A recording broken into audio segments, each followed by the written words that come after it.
Hello and welcome back to Wendy's Way. Today we are continuing our journey in fiber. We haven't done this in at least a week. I have to tell you, I've been missing it, and by the looks of the hits on my videos, others are too. I am trying something different today that I've never done before. And those of you who know me, those of you who watch my videos, it'll probably be pretty obvious. But if you're watching my video and you can tell what I'm trying differently today, leave it in the comments. Let me know what you think. I know it's a little outlandish, but it's kind of fun too, every now and then, just to do something that you've never done before. All right, today I want to talk about 3 different ice yarns that I've not told you about before. And a couple of them I've had here for a while, but I haven't reviewed. And I've just started using one of them, working on a personal project, just an experimentation that ultimately I'll throw together and I can show you the end result.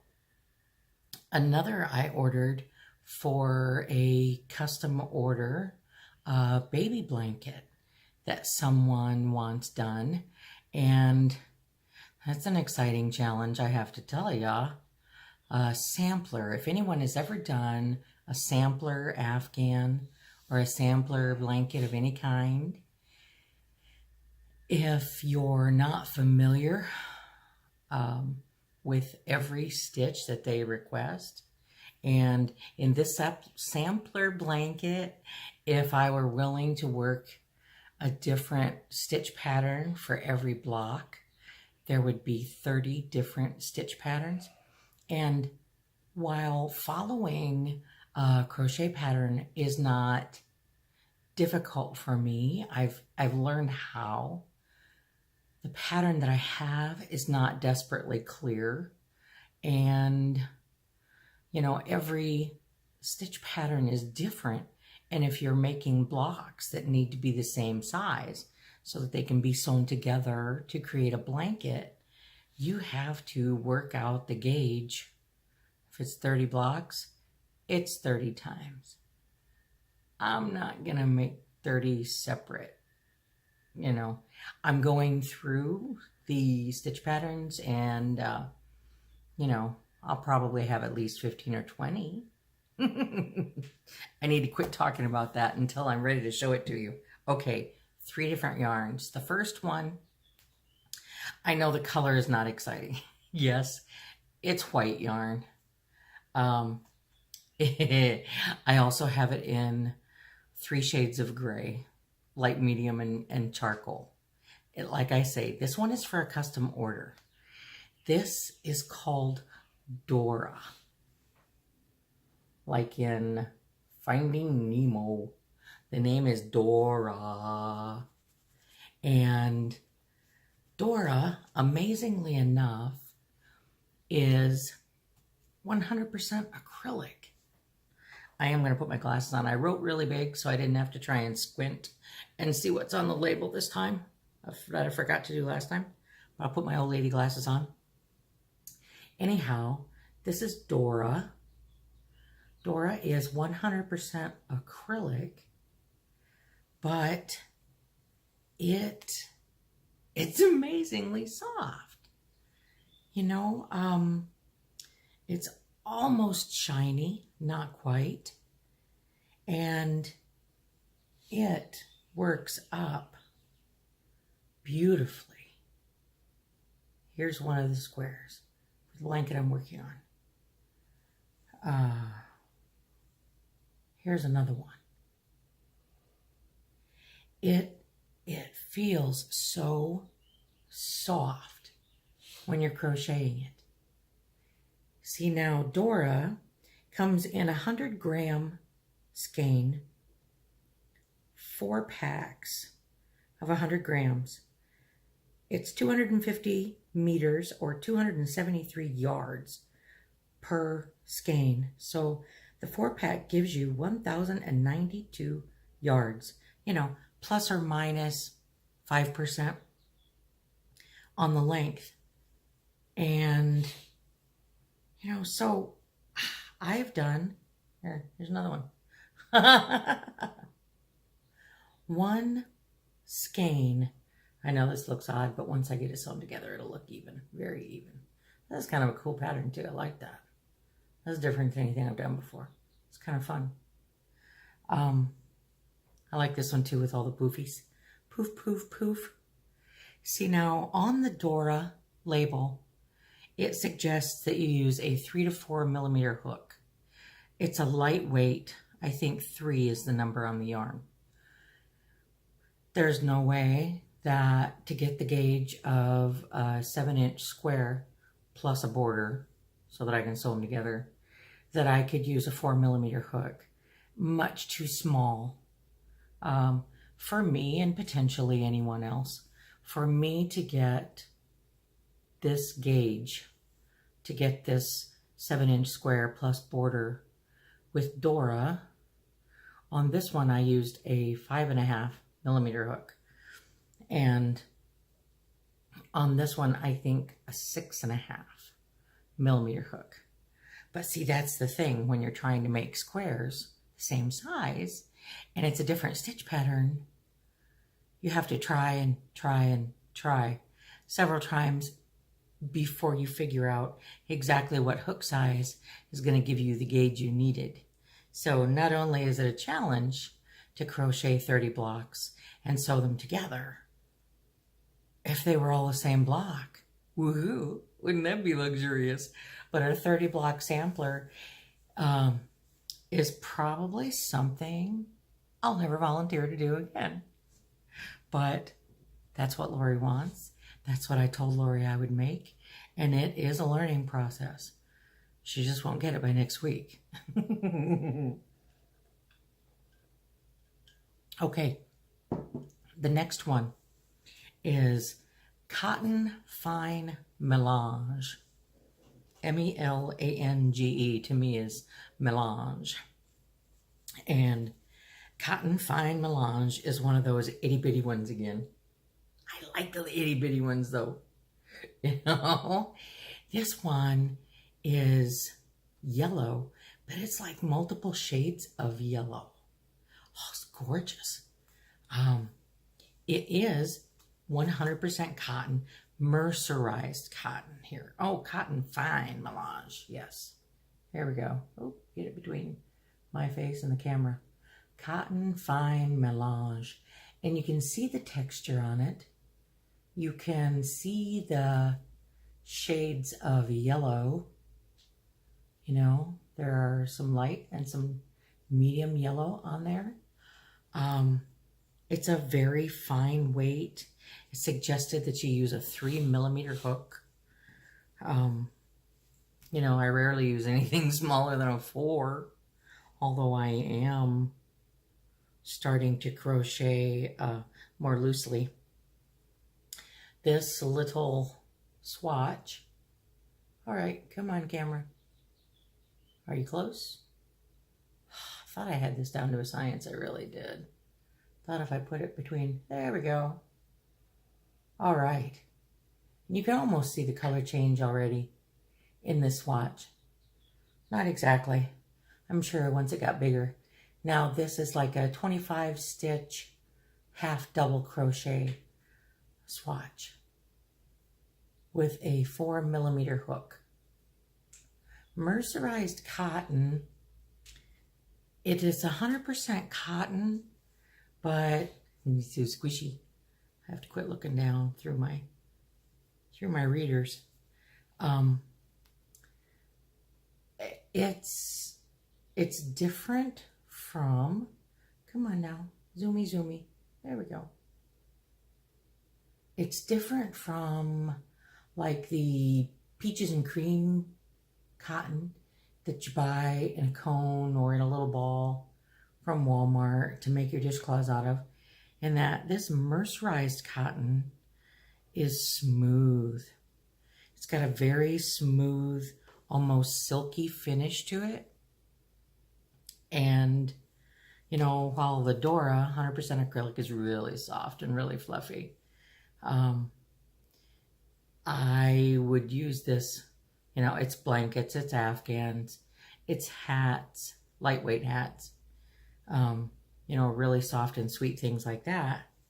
To me, this one is actually garments. I like a very lightweight, soft, silky feel. And especially you put, you know, a pattern like this in this soft, silky little yarn. And whoo, I mean, that would be gorgeous, wouldn't it? For either a summer top or a swimsuit cover or anything. It's beautiful. If you paired it up with something, you know, you could even make a bag or something like that, or a pillow cover, because it has a real nice, fine, full finish to it. One more, and this one is the most bizarre of the three. Those two are pretty typical, you know, solid colors for a change. Most of the stuff that I've reviewed has either been self-striping or variegated. I rarely review a solid colored yarn. And really the only reason I ordered this in a solid, it's kind of two-colored, but was because it went so well with this. And I thought I was going to use them together, and I may still. But the white, the solid color with the grays, like I say, it's for a custom blanket. So when somebody wants what they want, that's exactly what you give them. And okay, this cotton chenille fine. All right, where is it now? Cotton chenille fine. Look at the texture on this funky stuff. Okay, it's 100% cotton, but it's made with a chenille texture. And, you know, it's almost fuzzy. It feels just a little bit like suede, or kind of like velvet, but more like suede when you feel the ball itself. Cotton chenille fine. Suggested you use a 3mm. Yeah, I could see that. I really could. I'm using a 4, but that's me. And it is 100% cotton, made in that chenille. It's 50 grams a ball, 8 packs, 8 balls in a pack. So you're 400 grams, 300 meters, or 328 yards on this dinky dinky little ball. 328 yards. I mean, this one is only 273 yards. There's the difference in the weight of the yarn. You know, because this one, I don't have a started ball here. You know, this one is probably a number 3. And, you know, it's beautiful. And it is light. And this one, I'm not sure, 2, 3 maybe. You know, fine and silky and slippery. Now, this one, I have one open here. Look at that.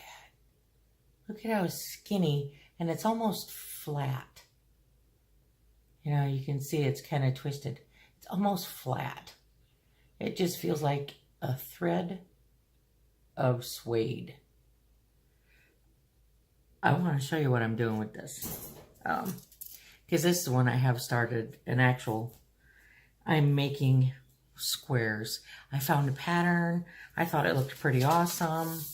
I thought I would alternate the yellow and the gray and yellow put them together, but they're different yarns, and so they work up at different rates for size. Anyhow, I'm working on one of these. It's a square. This is from Yarn Inspirations, free pattern. And Spark Your Inspiration, Patent Crochet Granny Cardigan was the name of the top. Yeah, I'm probably not going to do this finished product, but that is where, where am I? That's where the square pattern came from. So, without further ado, as I drag it on, this is a square. Oh man, I need it on a plain background. How about that? This is a square in the cotton chenille fine. I need white paper. You want to be blank on the back? There we go. All right, let's do it this way. Okay, can you see it now? Look at that. Isn't that neat? I think it's gorgeous. It feels really awesome. It drapes, you know, it's just gonna, how do I describe it? It's gonna be loose and light, and it's gonna have a beautiful drape to it. Oh, it's gonna feel like a lightweight of suede, you know. So I'm gonna make a bunch of these squares, as many as I can, with, ooh, I might even have 16 balls of this. Not sure whether I got 8 or 16, I don't remember. But I can make an entire garment, sweater, whatever, blouse, out of this. And, oh boy, am I excited. You know, because it's just skinny, funky, little weird yarn, but oh, how pretty. Okay, one more thing I want to say about this yarn. Now, this is a weird way to show it, but hopefully it gives you the best look at what it is. If you're going to crochet with this stuff that's so tiny and you want to do a detailed pattern like this, I think you should probably be an experienced crocheter. I would say you probably want to at least consider yourself intermediate, if not advanced, because the way the yarn is kind of flat and very skinny and a little fuzzy, if you're not experienced at doing intricate patterns, you'll get frustrated and you will not want to finish with that. You may put it together, you know, crochet them together, and then it would be like an average size yarn. You know, you could do that, and it would be thicker and heavier, but it would be pretty. Okay. Those are the 3 yarns I wanted to tell you about today. Ultimately, when I get this done, I don't think that the sweet lady who ordered the blanket for her future grandchild would mind if I showed you the finished product. I'm excited. It's really going to be pretty. 5 wide, 6 long, with a border. It's going to be beautiful. 3 shades of gray and white. I'll show you what I come up with for these squares when I get them done. That's a gradual thing in process. I'm currently not working on anything with these, although depending on how much of the gray I come up with, I may have to finish it with this. Just not in the same squares. Likely. All right. That is it for today in our journey in yarn. I will link the 3 yarns that I've shown you today so that you can find them on wendysway.yarnshopping.com if you decide to. I'll tell you how many colors they're available in and the price on this day in history. So I hope you all have a beautiful day. I hope that the spring weather is better where you are than where I am today, because here it's cold. My tomatoes and peppers are so ready to get outside, and outside is not ready for them. So may the good Lord who blesses me each and every day of my life bless you as well, today and always. Amen.